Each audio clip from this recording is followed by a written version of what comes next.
I've been noting with increasing levels of irritation how there are those who try to describe an adherence to radical economic transformation in the African National Congress as factional.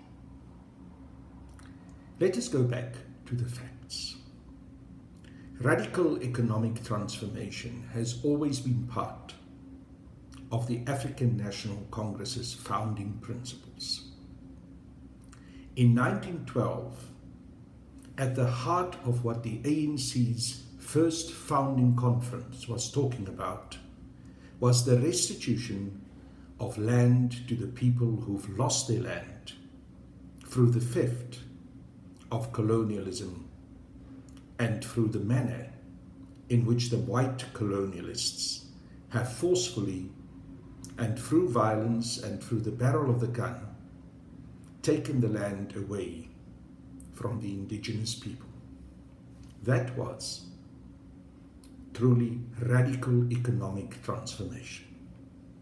And throughout the history of the African National Congress, the issue of the return of the land to the people has been the backbone of the ANC's mission to bring full economic liberation to South Africa. We can take that through also to the statements that we find in the Freedom Charter. The Freedom Charter is very clear that the people shall share in the land that they work, and that the people shall share in the wealth of the country. Now, since 1994, there have been various economic models trying to address the issue of economic growth and economic empowerment for the majority of Black and especially African people. We started off with a reconstruction and development program. Under President Thabo Mbeki, that changed. I don't want to say transmorphed, because it was a more radical move to a more neoliberal and right-wing position. It changed to the position of inclusive growth and of care. Those policies brought some economic growth in South Africa, but it most definitely did not bring about a reconfiguration of the balances of power in the economy of South Africa, nor did it bring about any redistribution of wealth in South Africa. In fact, I do not think I will be wrong to say that under Gear there was a greater concentration of wealth and economic power into the hands of the white minority and a small group of comprador capitalists who joined them to build their own wealth at the cost of the exploitation of the majority of South Africans. Now, throughout the years, radical economic transformation in terms of rhetoric had always been part of the ANC's policy. But specifically, as time progressed, the radical economic transformation commitment of the ANC found itself given expression at the Mangaung Conference, and more specifically at our last 54th National Conference of the ANC, which was held at Nasrec. So when we talk about radical economic transformation, we're not talking about some factional idea. We talk about what is the core of the African National Congress's economic policy program, which was formalized in the resolutions that were taken at Nasrec. Most notably, the resolution for the return of the land, the expropriation of land without compensation, and also the nationalization of the South African Reserve Bank and the restructuring of the financial institutions in South Africa in order to serve the majority of South Africans. These are not resolutions that were taken out of thin air.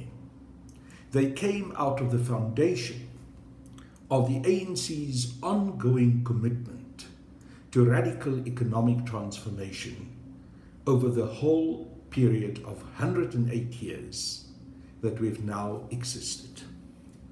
So for anyone to try and say that radical economic transformation is a factional idea or is part of disunity in the African National Congress and tries to formulate it in that way is to be most disingenuous. In fact, I think one can argue with a strong conviction that you would not be contradicted, that radical economic transformation lies at the heart of the implementation of the second phase of the national democratic revolution, to which the African National Congress, together with our alliance partners, have been committed to for a very long time. Radical economic transformation is the essence, is the foundation of the ANC's economic policy. Anyone who wants to try and steer away from it is acting outside the economic policy program of the ANC. And in fact, one can argue that anyone who tries to steer away from radical economic transformation themselves are in a very dishonest way trying to misrepresent the economic policy program of the African National Congress, and specifically the resolutions that had been passed at our last national conference in 2017.